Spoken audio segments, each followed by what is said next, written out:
everyone. Happy Thursday. Happy Lunchtime Live. Look who's back. Hello, how are you? Jack Fox of Never a True Word. I mean, I'm sorry, I'm having trouble with speaking lately. I'll just be honest. I told some people last week I did this thing called a lip flip. Nobody asked, I'm telling you.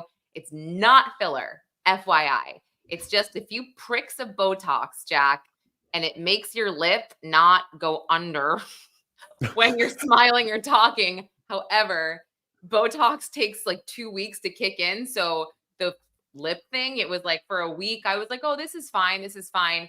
And it was a little difficult to talk. But now putting a straw is harder than it was before. So just, yeah, bear with me. I'll steer clear of Botox then. No, it's good. I like it. I like it. Whatever.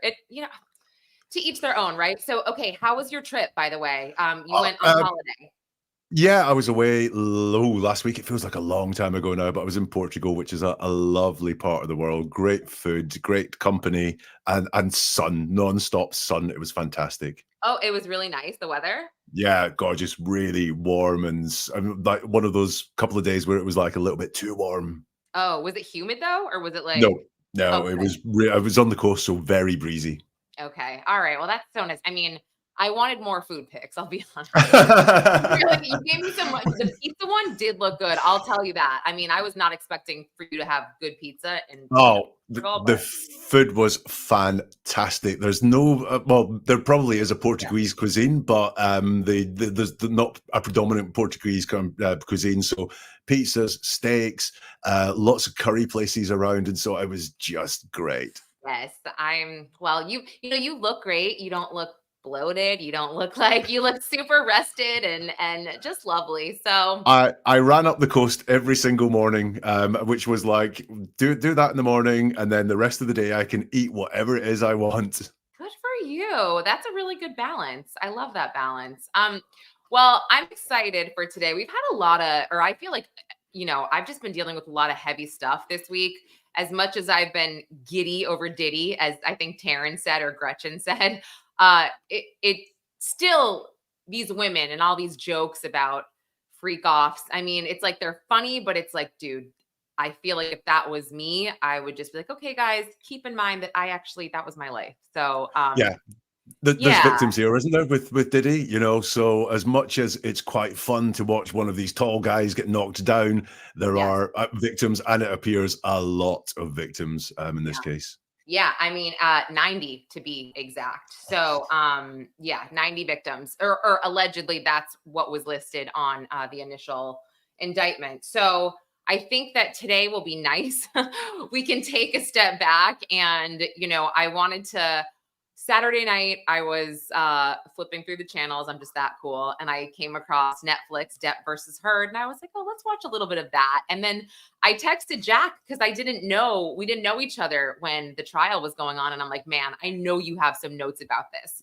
So I wanted to go over some of that fun stuff. But first, let's talk about Justin Timberlake and let's play his little courthouse speech from last week. I'm going to play it a little bit on maybe 1.5 speed or 1.7. This was cringy. And in my opinion, it was disrespectful because he clearly did not prepare when, you kind of have to figure something like this is going to happen. Am I right? Yeah, this is, I mean, we'll watch it. We'll listen to it. Just there is, it fits onto one page. And in terms of substance, it would fit on this side of a page. There's just nothing of substance in his words here, but we'll break them down. We'll do it. I can't wait. Okay, here it is, and it is on. Let me see how fast it'll go. Everyone. So I don't know how many of you were in the courtroom and heard what I had to say in the courtroom, but I'll reiterate that and say this to you. Many of you have probably been covering me for a lot of my life. And as you may know, I try to hold myself to a very high standard for myself. And this was not that. This was not that. I found myself in a position where I could have made a different decision. But I've had some time to reflect on that. And I also understand by, the fact that all of you are here, that I have a platform, you have a platform, we share that platform. And so what I'd like to say to everyone watching and listening, even if you've had one drink, don't get behind the wheel of a car. There's so many alternatives. Call a friend, take an Uber. There's many travel apps. Still, take a taxi. This is a mistake that I made, but I'm hoping that whoever's watching and listening right now can learn from this mistake. I know that I certainly have. And like I said, even one drink, don't get behind the wheel of a car. I also said this in the courtroom before, but I grew up in a small town. So I can appreciate and understand the strain or unique nature that this must have been on the people of Sag Harbor. But I just want to say to everyone who's been involved, from everyone in the courtroom to everyone outside, including the police department, that I'm very grateful, and I thank them. And I guess in closing, I'd like to say we can all be more safe out there. And I'm going to do my part. I hope that everyone else does their part. And thank you very much. Sorry. Every time I watch that, it does not get better. Like, not even a little. It's poor. In a sitcom when a character has something important to say to someone, and for laughs, they sort of talk around the houses before they actually say the important thing. Yeah. Well, that's what that entire speech is like. It's like he's got something really serious and really important to say, and yet what he's doing is the build up and the sidetracks, and he never actually gets to the point. What is the point of what he says? It's mostly waffle. And then I spotted a few things in the actual words that he uses where it's, well, the number one thing is that little bit of ego that floats through. So, many of you probably been covering me most of my life. Get me. And you're like, and I have a platform and you have a platform. And then he really goes into socializing this. So the whole message there, I have a platform, you have a platform, we share that platform, is kind of saying, look, if you guys don't help me, you're as bad as me. Like we're all in this together. And it's like, well, no, Justin, you're the one that did it. You're the one that meant by that, do you think? Because Jack, I was confused. I was like, what? I mean, there's a lot I want to ask you. Like, I don't get why he said so. I'm like, what? That doesn't make sense. You have a platform, I have a platform, and it's very much so. I think there's an intention there, and it's one of those things where that video may be headlined in the press, Justin's courthouse apology or something like that, because that's kind of the intention. That's what he wanted to get across. But when you look inside the words, there's no apology there. He talks about, I have learned my part. He doesn't say what he's learned. He says, this was a mistake I made. Now that's classic downplaying. He doesn't once say, I was behind the wheel of a car drunk or over the limit or however it is that he wants to phrase it. He just says, I made this mistake. So he's downplaying all of that. Now, you move in showbiz circles way more than me. He constantly mentions one drink, and I think one drink for some reason is important to him. Was it that he only had one drink and he feels it's unfair that he's been busted even though he had one drink and was over the limit? Or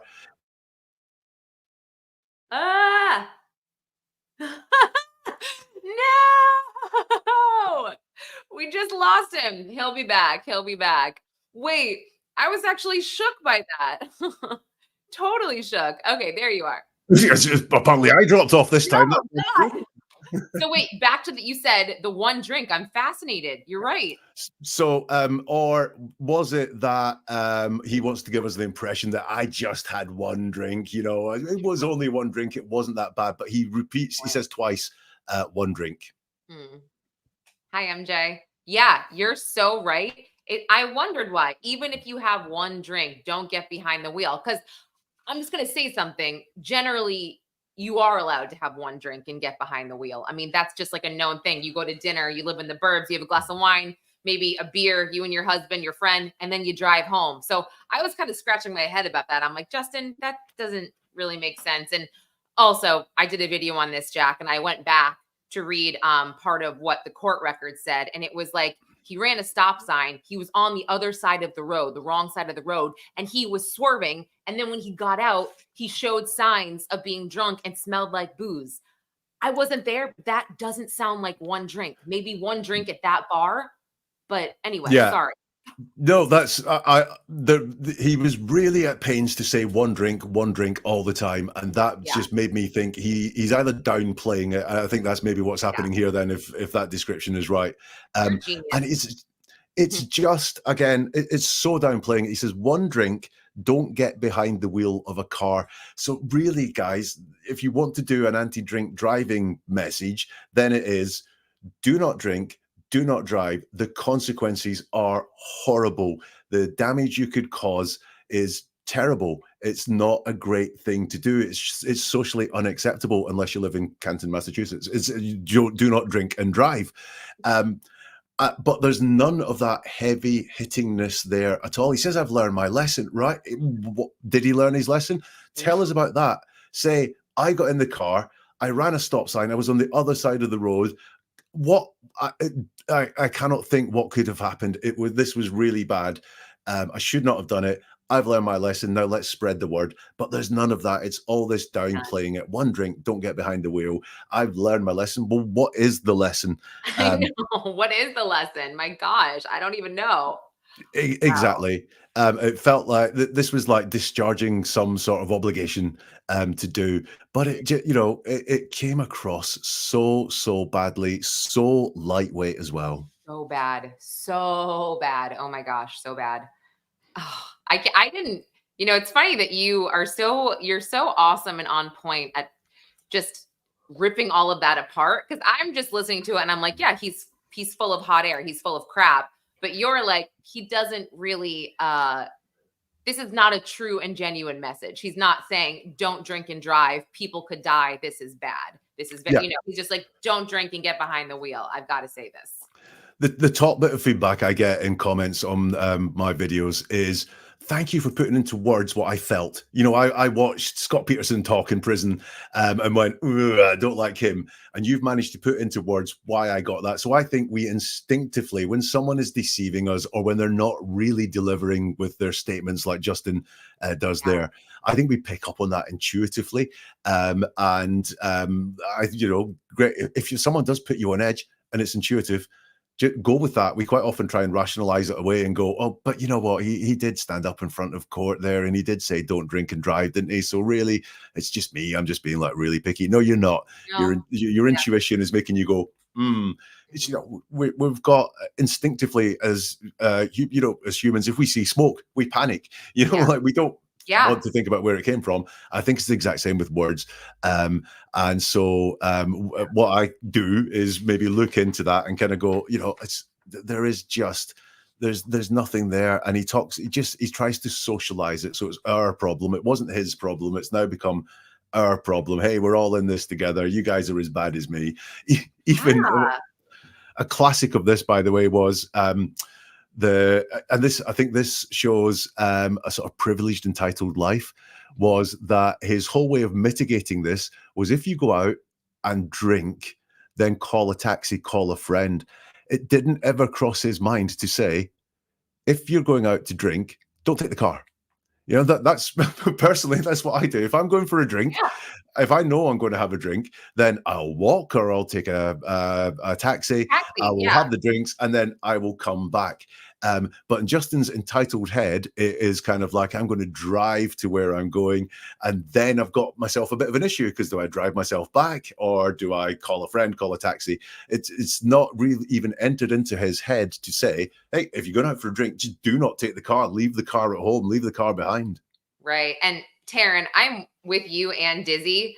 I'm not convinced that he won't do it again. And because of obviously, what he said, but Jack's adding to that with his commentary is really breaking it down for me, and like thinking he really is just saying this to get it over with. There is no thought process or any type of genuine statement coming out of his mouth at all, in my opinion here. Yeah, and that is what he said, about a third of it. So this bottom bit isn't even about drink driving. It's about the people of Sag Harbor, where he talks about, I come from a small town.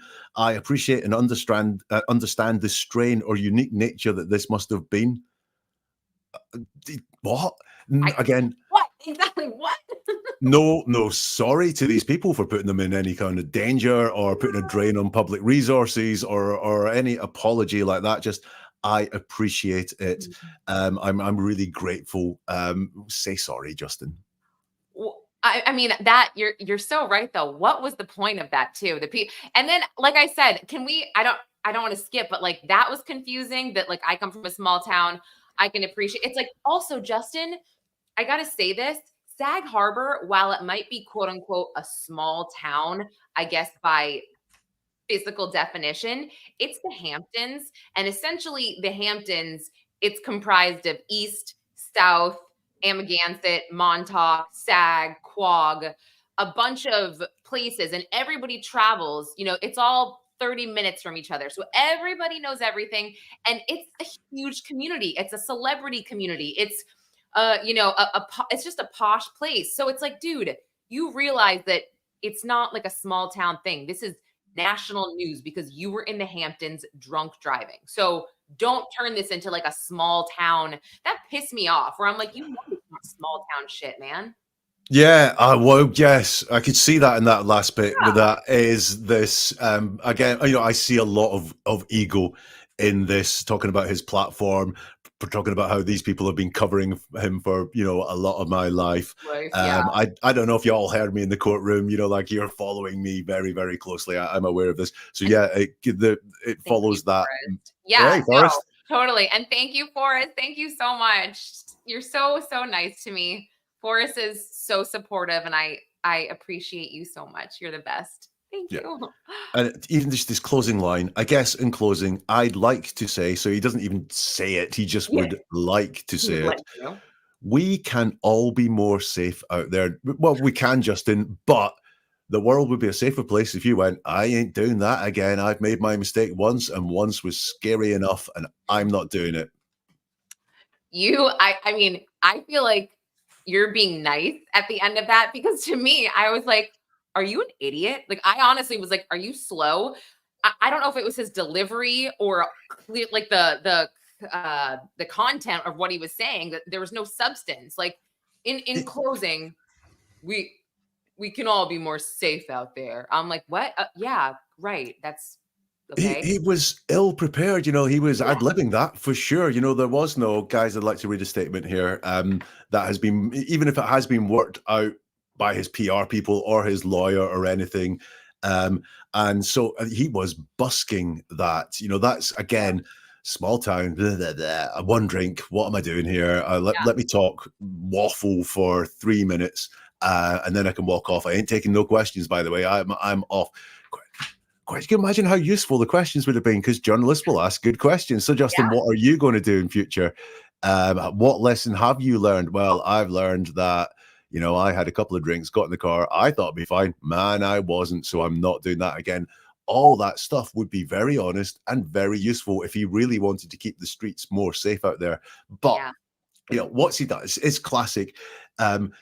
In a lot of deception, when you see people say, I'm not doing this for me, I'm doing this for everyone, or I want people to be aware so they don't fall victim like I did. It's kind of like, I've done a wrong thing, but my motives now are good because my motive is to help society. And that's what that feels like. There is, I've been done for drunk driving, but I'm starting a crusade to make everyone safer on the roads. So therefore, hey, I'm the good guy again. And that's very much the vibe that he's got there. Yeah, and I feel like he even started off by saying, most of you have been covering me for most of my life, which is very telling because he's been in the public eye for most of his life. And that to me is kind of saying that he should be better at these off-the-cuff things. He's done interviews his entire life. He's had to put out fires with his team before. I mean, there is no excuse for just the lack of care that was put into this, the lack of thought, because being on national TV and getting asked a question that you don't know, which is huge for commentators, in general. And sometimes they can say things that don't exactly make sense. But like Justin, it's like, this should be coming from the heart. This should be easy because this is your own personal experience. This is nothing but that. So that was really disappointing to me. And I unfortunately have looked differently at Justin. Yeah, you know, 20, so this makes me feel really old, but 20 years ago, I thought he was the coolest guy on the planet. So did I. But having watched that, and I hadn't seen it at the time, you texted me and went, "Have you seen this?" And I was like, whoa. I know. I was like, oh my God, you have to see this. It's so pathetic. And there's even the fact he has his sunglasses on and realizes as he starts and takes them off, so he makes that eye contact. This was just ill prepared, ill thought out. He's busking it, he's waffling, and he says really nothing of substance. Yep. And those pearls, I think Dixie had made a comment. I wish I had thought of it. I'm like, it was so good. She's like, are the pearls for clutching? Because really, I'm like, what a choice. Like, oh, I wonder where my grand's jewelry had gone after she passed away. Well, oh no. Listen, guys, this is not me today. I can't even believe it. I cannot believe it. But also, you can thank my husband for getting me a new computer. So I'm not able to have a go at you ever again. This is no. Honestly, though, it's because I got a new computer. That's why everything is better with that. So, can we go to Dave Grohl? Yeah, that there's not video for that. That's just a statement, I believe. Yeah. Just in fact, all he has said since then is one Instagram post. Okay. Which is, if you know the story, he has admitted to having had a child with someone who is not his wife. And I'll just read you the statement, which is again, look, we're going to get stuck into famous people all this lunchtime, because this has all the charm of a Walmart product recall. It is, just really, really dry. Okay. So he says, I've recently become the father of a new baby daughter born outside of my marriage. I plan to be a loving and supportive parent to her. I love my wife and my children, and I am doing everything I can to regain their trust and earn their forgiveness. We're grateful for your consideration toward all the children involved as we move forward together. Dave. May contain nuts. I'm like, oh, okay. I don't know what to make of that. It's bizarre. Yeah, dizzy. Exactly. Let's look into the words here. So, and by the way, I fully, and sometimes when I do things like this, people go, oh, that was being written by a PR person. That's been written by. I'm fine with that. If Dave Grohl's going to put his name to it and publish it, he's got to own it. So I'm going to judge him by the words that he's happy to put off. Yeah. Yeah. So I recently become the father of a new baby daughter. I'm interested in why he has mentioned the gender of the baby. I don't know why, but it feels a little bit extra. It should just be of a child, but it's a baby daughter. And then born outside my marriage, I get is just turning that severity down, because how would we talk about that on the streets? Had an affair, bro. He's had an affair. He's cheated on his wife. He's a dirty so-and-so or whatever it is. But he's tried to, well, I think there's two things here. I think he's trying to use a bit of distancing. So it's born outside of my marriage. So he's trying to say my marriage is still existing and this happened outside it. But also, when I read that, I got this massive feeling of distance. I have seen some reports that kind of 9 months before this statement came out, the Foo Fighters were on tour. So someone is suggesting that, and it was a world tour, that perhaps this baby isn't in America, isn't close to Dave, which would explain that distance. But it really is just making this really horrible, disgusting thing to do sound like quite formal. It was born outside my marriage. It's very yeah. He then says, I plan to be a loving and supportive parent to her. So we can learn from that. Planning is not the same as doing. So there's something going on there where arrangements haven't been sorted, or his wife has said, no way are you doing anything. but it is only I plan to be. So that is letting us know that this is not settled. This is not sorted. This is a fluid situation. I love my wife and my children. And then he says, I am doing everything I can to regain their trust and earn their forgiveness. So at least at the time of writing, what he's saying there is he doesn't have their trust and he doesn't have their forgiveness.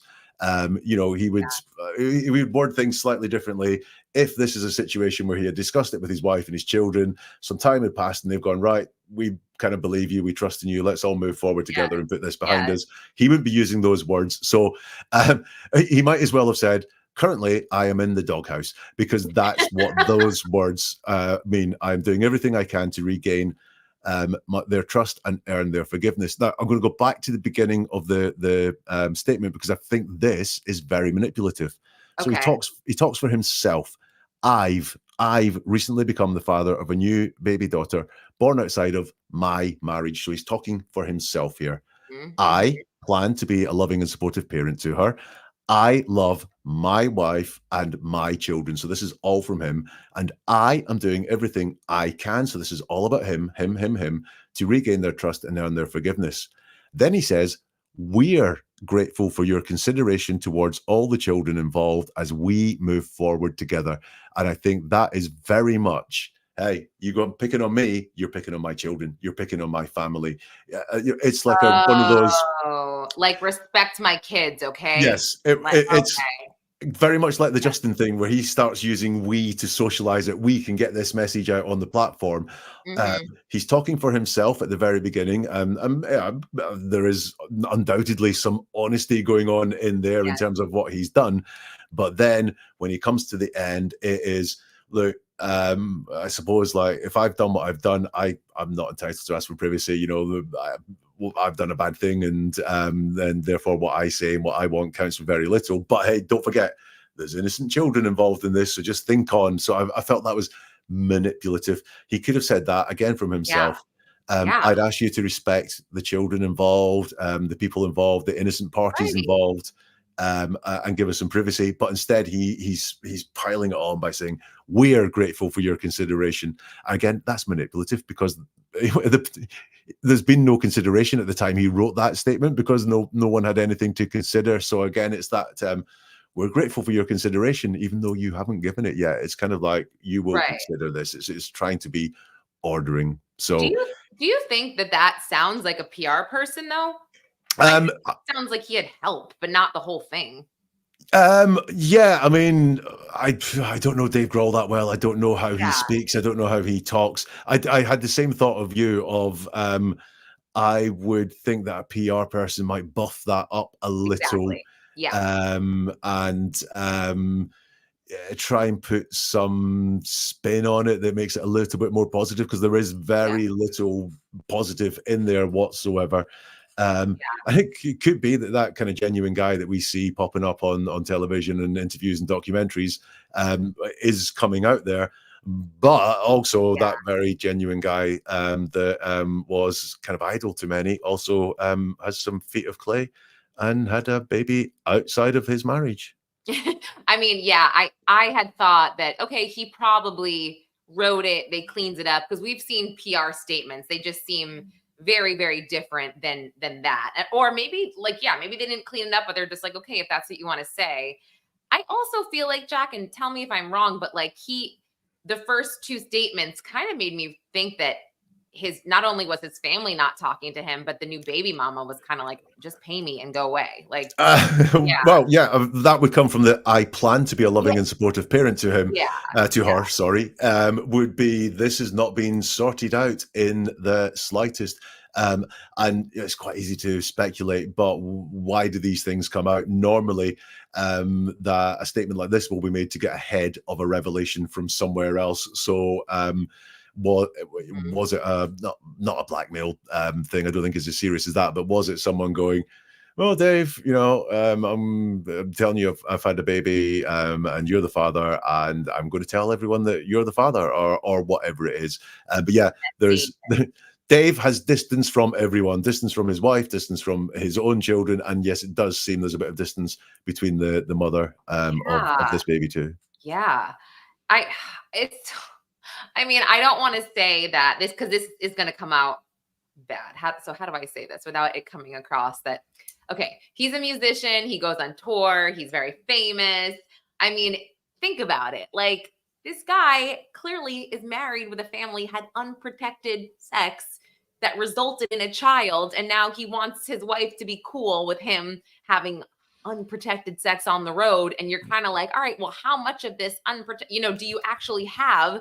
And it makes you feel gross and you feel bad for her, but also I'm not saying she signed up for it because not all musicians do this, but it just made me think like, man, you guys are guys in general. Sorry, Jack, but like you still don't think with this head, you think with that head. You can't just, if you're going to do it, wrap it up and like just move along. My gosh, I don't, that came out so wrong. Don't no. Look, anything I just said.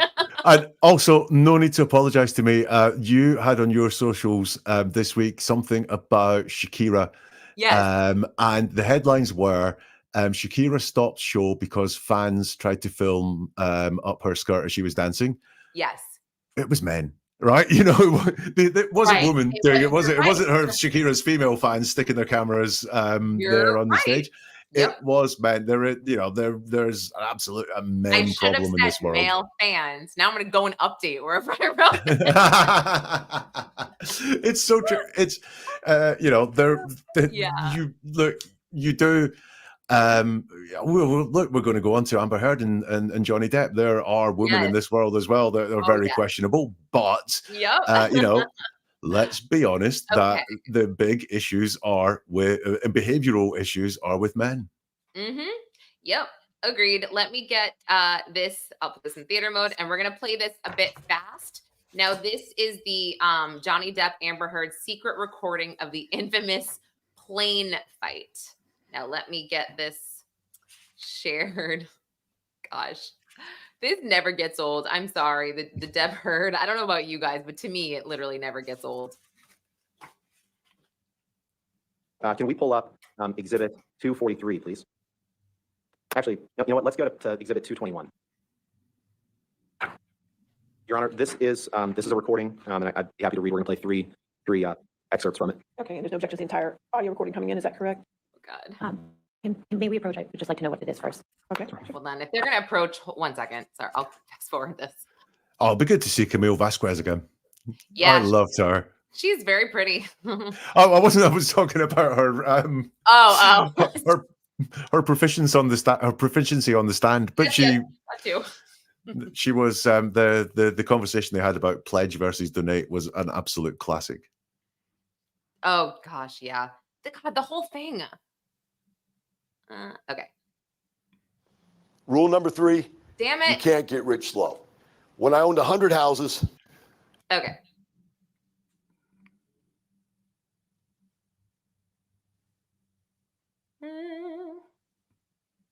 Just want the first full minute, and then 2:50 through 3:20, 2 minutes and 50 seconds through 3:20, and then 9:30 through 10 minutes. All right. Please. So 221 is parody in evidence, but we play those excerpts.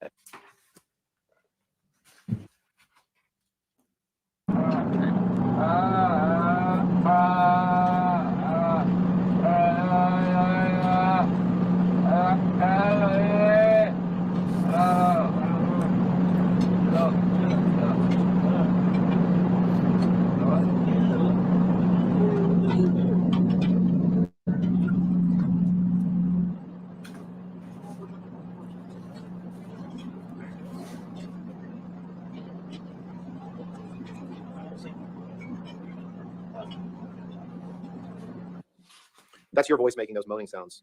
Sound like an animal in pain, right, Mr. Depp? That's exactly what I said before. Yes, that is sounds like a pained animal. Let's go to 250, please.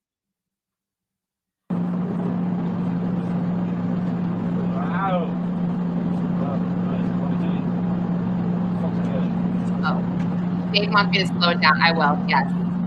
Sorry.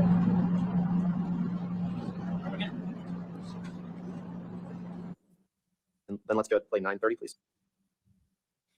Tell me if this is better.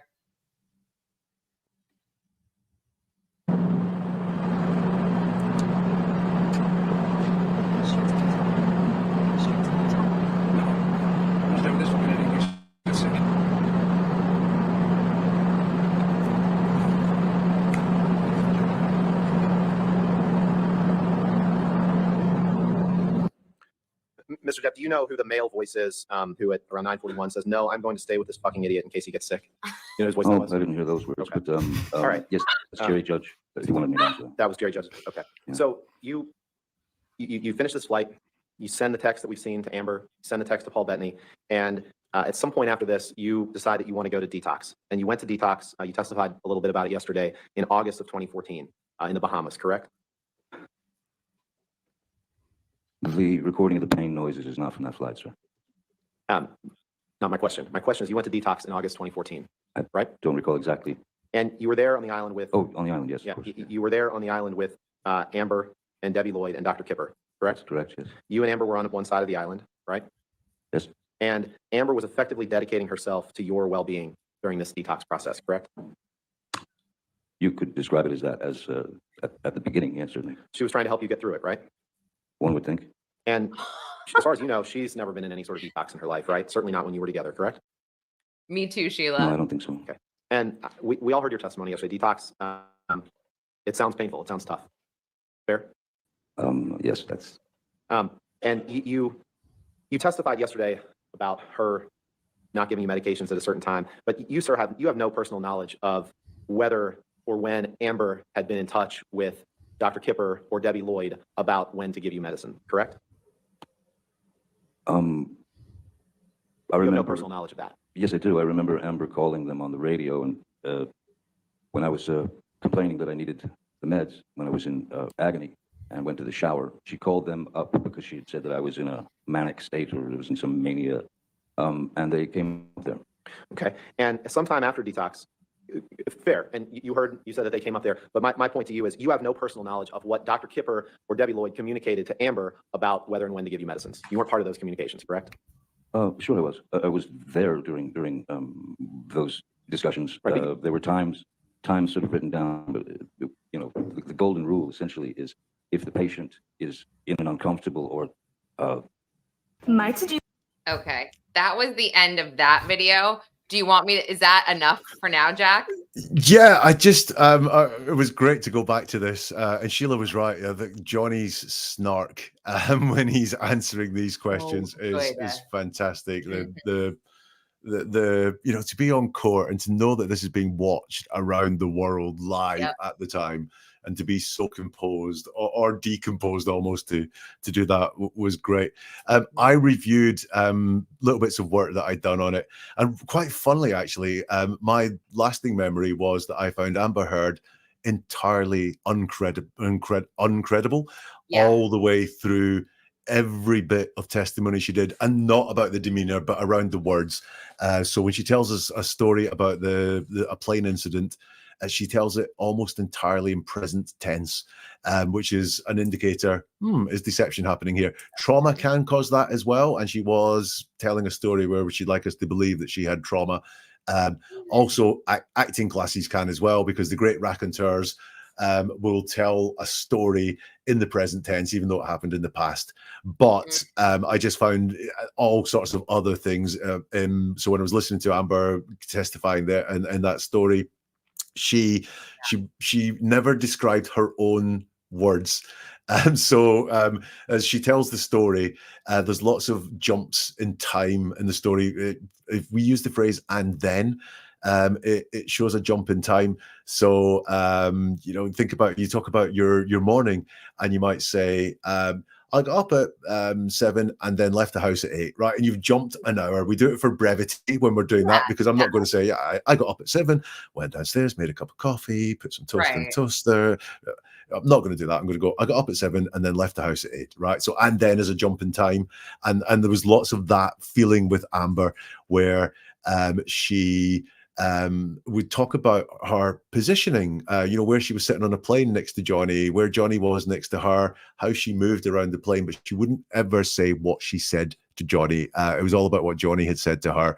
And it's like, well, wait a minute, you guys, you must have had a two-way conversation. Well, why are you hiding what you said there? So I found her entirely not believable in a lot of what she said.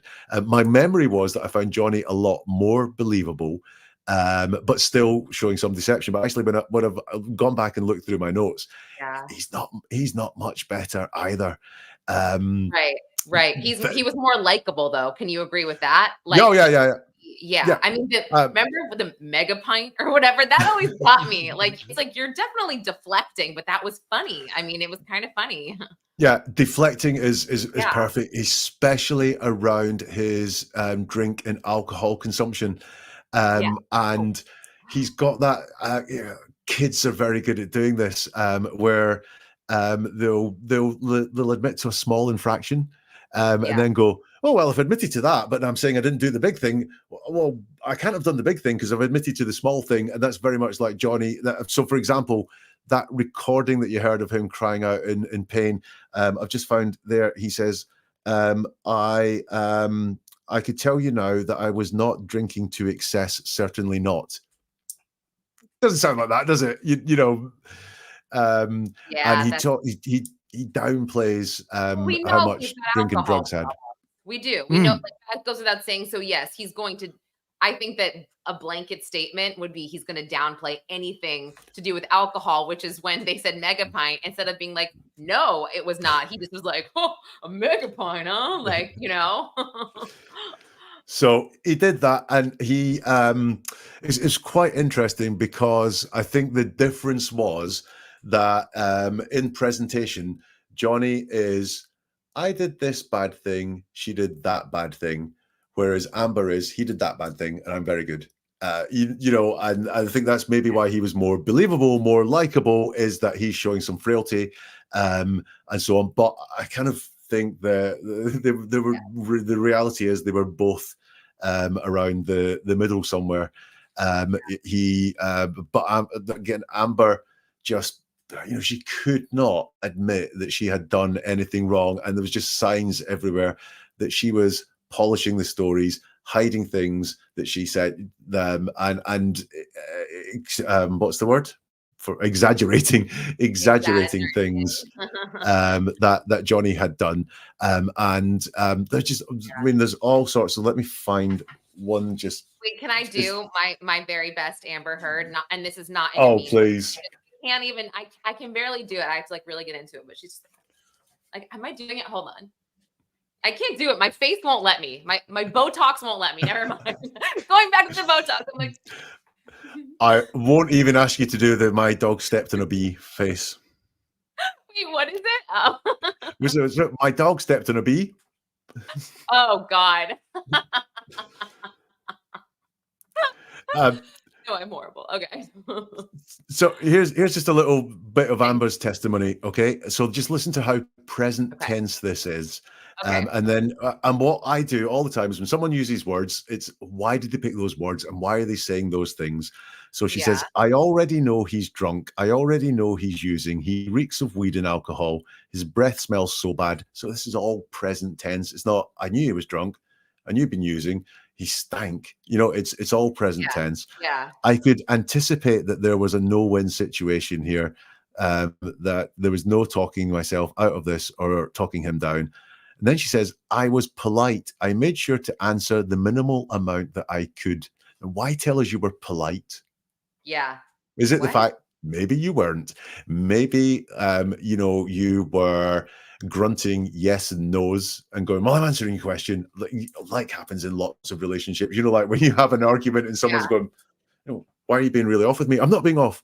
You haven't answered one question. I've answered every question. I think, you know, I think that is exactly, you know, when someone tells you something that you don't need to know. I don't need to know she was polite. And the story that she's telling is she's getting abuse here from Johnny. So whether she's polite or not is really doesn't matter. Wait, sorry. Was anybody able to see the Amber Heard? Go on. Okay, hold on. Let me go back to that.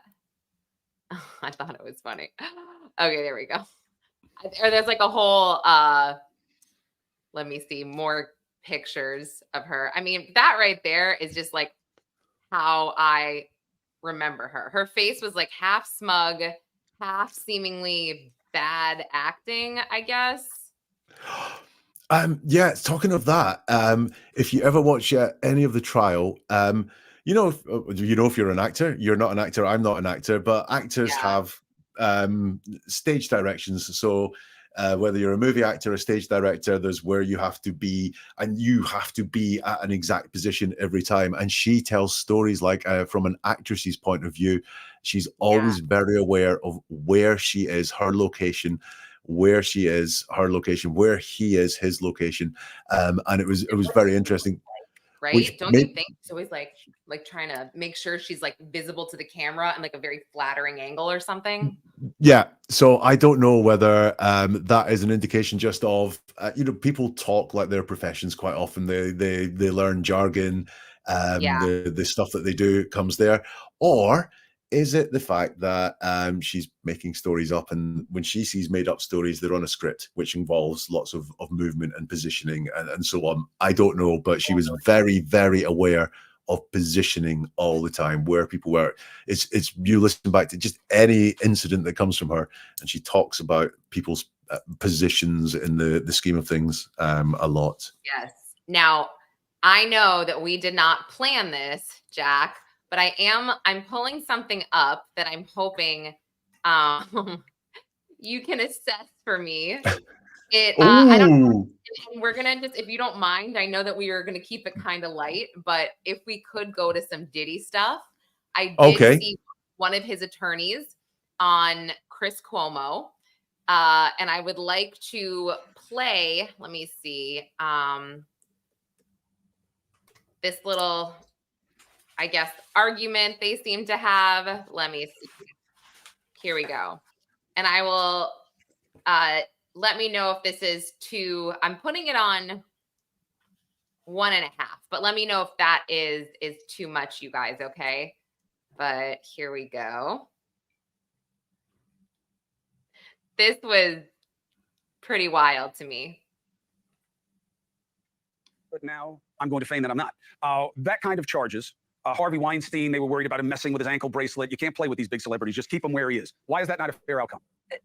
Because what he did here was so extraordinary, Chris, that he shouldn't have been denied bail. And we're going to be back at a bail hearing tomorrow before his assigned judge at 3:30. Hopefully he'll get it then. What he did here is on a magnitude of unlike anybody else you can imagine. A week after these public searches were televised, he gave us his passport. His children gave us his passport. He then paid off the mortgage entirely on his Miami home. $18 million, Chris. That is an unbelievable amount of money. He's been trying to sell his plane since the search has happened. Explain why, other than that he's got a lot of money. Why does it matter that he wanted to pay off the house? What is that instructive of?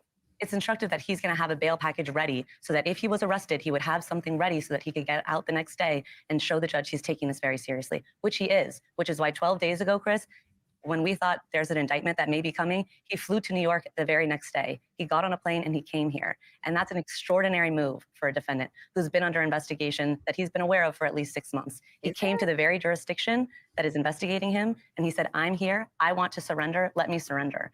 And they obviously didn't let him do that. But he's been here for 12 days, not knowing if it would happen the day he got here or a year from now. He was going to wait.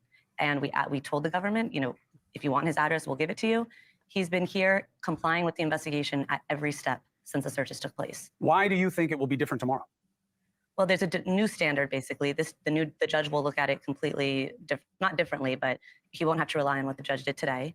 And still we will just have a second shot at it. We'll be able to make our case again. Is that how it always works? Or is this celebrity justice? This is how it always works. Typically, when someone gets arrested in federal court, they go before the magistrate judge on duty, which is what happened today. And then everybody, whether it's the government who's unhappy with the outcome or the defense, they have the right to appeal to the district court judge. So that's what happened. How long does he have to stay in there if it gets denied again? Until trial, till the end of the trial. So that could be months or years. But then we would have the ability to appeal to the Second Circuit. So even tomorrow wouldn't be the end of it. You think he gets out? I hope he gets out. He has done everything somebody under investigation can do. I can't think of anything else that he could have done. There was no surprises here, Chris. We knew that he was under investigation for racketeering and sex trafficking, and he stayed put. He committed not to fly out of the country. He stayed within the country, and they didn't ask that of him. That was a commitment he made. So, Tenny, my people that I talk to at the Southern District are talking a typical talk. It's not all the time they say this, but they say this is going our way, not the bail. They say we have them. We got a lot of people who are going to talk and say that this is what Diddy was about, and some people may pass it off as hip hop culture, but it is a series of felonies and RICO. What do they have wrong? They did say in court today, they've talked to 50 witnesses. We said the same thing. We've been doing a parallel investigation every single step of the way, talking to every single there's the same kind of universe of people here that he's been around. We're talking to people to show that we have a case. He's fighting. He's fighting. He's innocent, and he's going to be able to show it. Innocent means he didn't do any of the wrong things. Not guilty means they can't make the case. He's innocent. So you think he did none of these things? He was never present in any of these activities? This was his lifestyle? But a lifestyle and being present in activities doesn't mean he committed a crime. Unless those activities in that lifestyle are criminal. But those activities in the lifestyle is not criminal. What was notable today, what my partner Mark said in court, is they never once said that these women didn't consent to what happened. Not once. Can they all have consented, or were they minors and therefore the consent doesn't apply? No charges relating to minors. None. None. The difference here between R. Kelly, between Epstein, no charges relating to minors. So this is all adult consensual activity. People can judge it morally, but legally, you believe he committed no crime. Maybe it's not what someone here would do in the bedroom, but that doesn't mean that what he did was a crime. What is his disposition and his mood? He's okay. He's ready to fight. He came here ready to fight, and he's okay, and we're going to fight again tomorrow. Oh, wow. Okay. Wow. I mean, I think, Steve, you said you saw that. Had anybody else seen that? I hadn't seen that, no. You hadn't seen that? Yeah. I thought that was pretty interesting that you can almost see what his defense is going to be. It's going to be, oh, this was consensual. Everybody wants my money. I did nothing wrong. It's not illegal to own 1,000 bottles of baby oil. Sorry, it's not funny. It's not funny. It's not funny, Lauren. The baby oil thing just gets me. But yeah, this is, I mean, I have everything printed here, the indictment, and actually the detention memo, Jack, if you take a look at that I'll forward that to you. Yeah, it's please. Worse. It's worse because it gets in here. It gets into the actual disgusting details like the civil suits do. So, I mean, yeah, it's funny. That was the night before he went to his second bail hearing, and she thought it was going to be different. And that judge was like, nope, sorry. So the next hearing is going to happen on September 24th, where they discuss that courtroom. So, well, my overall feeling watching that and watching some of the other statements from his attorneys this week is I've never seen a less confident group of attorneys. The statement that was put out by his attorney on arrest was, don't judge him yet until you know all the facts. Everything's fine here. This is bogus. This is all wrong. It was, you're going to hear some stuff that you're not going to like. And she was the same there. She was asked, you think he's going to get out tomorrow on the second bail hearing? Right. And she said, I hope. Right. So we don't have that normal attorney. Well, if the law is upholded, he will be out tomorrow. There was just none of that. I noticed as well when she was asked, how is Diddy? He said he's okay. Right. That is far from he's fine or he's furious or he's there. In terms of the questioning about the bail, she is classic. I wouldn't expect her to do any different, but she didn't answer the question that was asked.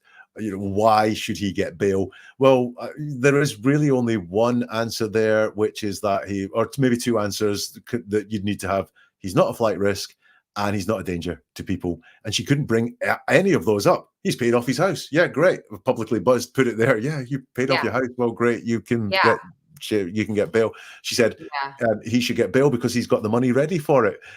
Well, again, big deal. If you're a danger to others, if you're a flight risk, also, I guess, if you have the means and we're out there to interfere with a fair trial and so on.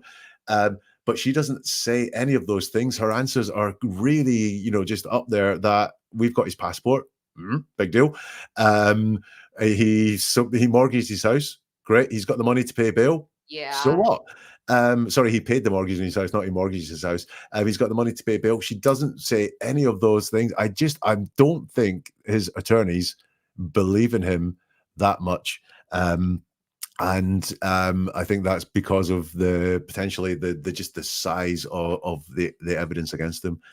Well, I'm going to play just devil's advocate for a second on the attorney, only because the one thing I'll say, and maybe, she had notes, maybe she had cards, but again, it was live TV, prime time. You don't know what they're going to ask you. You come as best prepared as you can. However, yeah, she should have been very prepared with some of these talking points, knowing that. But what I will say about Mark in his statement, like, wait until you have all the facts, all this stuff, is I think in a few trials recently, maybe it was the Christopher Gregor treadmill trial, I saw his defense attorney in his opening statement come up and get ahead of what everybody knew was coming. Because in that case, just like Diddy, there was a horrific video of evidence of this man abusing somebody, his young son, 6 years old. And it was despicable. It was heartbreaking. But the fact that he got up there and was like, hey, what you're going to see is awful. Just wait. We are, like, it was almost like, listen, I know what the public thinks about my client already, but please just wait. That's kind of how I took it. But I get what you're saying about them not being super confident in certain things. But like the he's okay. Oh my gosh. That was so meaning he's not okay. Yeah, I've just got the statement from the initial statement here from Mark. You will have to pronounce his second name for me. And it does start quite strongly. We are disappointed with the decision to pursue what we believe is an unjust prosecution of Mr. Combs by the U.S. Attorney's Office. And then it's like he's handing in his resume. Sean Diddy Combs is a music icon, self-made entrepreneur, loving family man, and proven philanthropist who has spent the past 30 years building an empire, adoring his children, and working to uplift the Black community. That is no guarantee that he hasn't done anything wrong. That's just what he's done with his life. I know. And then, and I think this is one that really says, what's your attorney saying? He is an imperfect person, but is not a criminal. So I think you're right. This was getting ahead of things, but for an attorney at the point of arrest to say he's an imperfect person, I have not really heard that before. That's the point where I'm going, he's innocent. We will fight all charges. He has done nothing wrong. Not he's a bad guy, but not criminal. And has been nothing but cooperative and voluntary.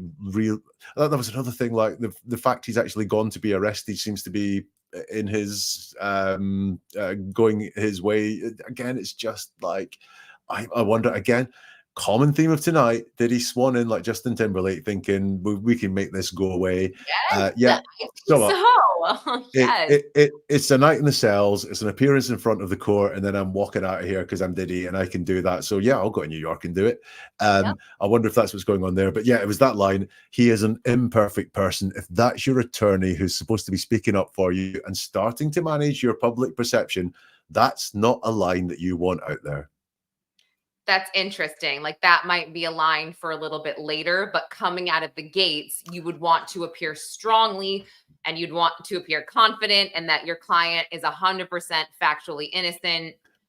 Yeah, they didn't I get that. do that. Okay, got it. I get that could be a court line, couldn't it? Look, my client is a complete weirdo, but that doesn't mean that he killed someone. He's a loner. He's got strange habits, but again, that doesn't mean that he's a criminal. I'm not talking about Puff Daddy, by the way, here at this point. I'm just talking in general. But right at that point, words are not chosen by accident. So he's an imperfect person suggests to me that they knew there's no hiding from some of the things that he has done, and it is pretty bad. And there's no denying some of the things that he's done as well. This is not never happened. So there's got to be a lot of hard and fast evidence that stuff is out there coming there for his attorney on arrest to say he's an imperfect person. Yeah. And I have just been thinking about some things. So one of the reasons I didn't do our live last night is because I had something at my kid's school and all the parents, they went out to this thing after. And I was talking to one of the moms and she was a public defender, but that's not what it was called. I'm forgetting. But anyway, she dealt with a lot of federal cases. And so she said at MDC, where he's held, which is the Metropolitan Detention Center, that's in Brooklyn. And then at the MCC, which is Metropolitan Correctional Center, that was in downtown Manhattan. That's where Jeffrey Epstein allegedly hung himself. I say allegedly because I don't believe he hung himself. That place is closed, but MCC is closed. Something that is kind of like a tactic of what they do. And I'm not sure if they would do this with Diddy, but they put them in solitary. And Diddy would be in solitary most likely anyway, not even protective custody because there's other people in protective custody. They put him in solitary to keep him safe. But meanwhile, they just want him to plead. They just want him to be like, dude, just say you're guilty and we'll give you this, this, and this. And then pretty much he's stuck in there for long enough and he's going cuckoo and he's like, hey, okay, I'm going to plea out. And I'm not saying that's constitutionally okay, right? No matter who you are, I'm not going to sit here and say that that's okay, even though I believe wholeheartedly Diddy is 100% guilty, my opinion. But I'm wondering in the back of my mind, could that happen? Interesting. Sorry, I've just realized something else. Again, another theme of Ooh. this is Yeah. of this lunchtime has been pronouns. Oh, And we saw Justin Timberlake talking about we a lot, socializing this and so on. The attorney didn't take the chance to socialize that. He said he is an imperfect person, right? It would have been a lot better if he said we're all imperfect, but that doesn't make us criminals, because then we'd have all gone, oh yeah, I get that. Yeah, I'm not perfect. He's not perfect. He's just been jammed up for it. But no, he actually he puts it really direct. It's really Diddy is an imperfect person. Is current tense as well, not past tense, not was. But if he'd have said that's a good point. we're all imperfect, but that doesn't make us criminal, I think a lot more people would have gone, oh yeah, I get that. Yeah, that's sure. Yeah, you're so right about that. Oh my gosh. I feel like attorneys and law firms should hire you for this stuff. I mean, not that you want to like speak for criminals or alleged criminals, but that would be you'd be so busy, you would literally never not have work. I mean, I think that is so, it is important. Like first statements like that are very important. It's really important. Look, how we talk. I like it was the conversation we had earlier where I'm saying like people intuitively feel things. And they may have felt, if he'd used the we, people may have felt a little bit manipulated. Like I felt manipulated when I saw Dave Grohl's move to we, thank you for your consideration. Yeah. But we'll pick up on these things and we will feel them, even if we can't put into words, oh, I don't like this because he used the pronoun we there rather than he. Right. But we intuitively pick up on those things. We feel if people are creating distance or a little bit of misdirection. Look over there because the real action's happening over there. We're hardwired to keep ourselves safe as a species. You're so right. Oh my gosh. Well, this has been so fun, so eye-opening as usual. And Steve, what time are you on tonight so we can send everybody there tonight? Because you said you're going to talk about Diddy. Usually you're at 7 or 8 maybe. Put that, if you don't mind, just throwing that in and I'll pin it really quick. But Jack, are you around next week? I got to hit you up again for something. I would check my diary if I had it in front of me. I think I am around next week. Yes. Okay. Certain days. Yeah, that would be great. I'll hit you up. We'll find another topic because there is literally so much going on right now. It's crazy. I can't even keep up with everything. There is a case that I think I want to start looking into. It's the Brendan Banfield's case. And it's the case about the au pair was charged last year, I believe, in the murder of this man, because it's the most bizarre case, you guys. Oh, it's yes, like, I've read about that one. Yes. Yeah, like it was like a man. They're calling this man that walked into their house a suspect in Virginia, and this woman Christine was there, and per the husband and the au pair, they said that man was there, attacked Christine, and that the au pair came in and then shot that guy. And now the husband has just been charged a year later. So I'm trying to dive in because it's so bizarre. I cannot quite figure it out. It's just like, I don't know. But yeah, I'm going to dive into that, see if I can get some statements, even though, so we'll see. But anyway, thank you, Jack. You're the best. You're welcome. Thank you for having me. I always appreciate you. And thank you, chat. And thank you so much, Forrest. You're so supportive, and all of you guys are so supportive. So thank you. Enjoy the rest of your day. Bye.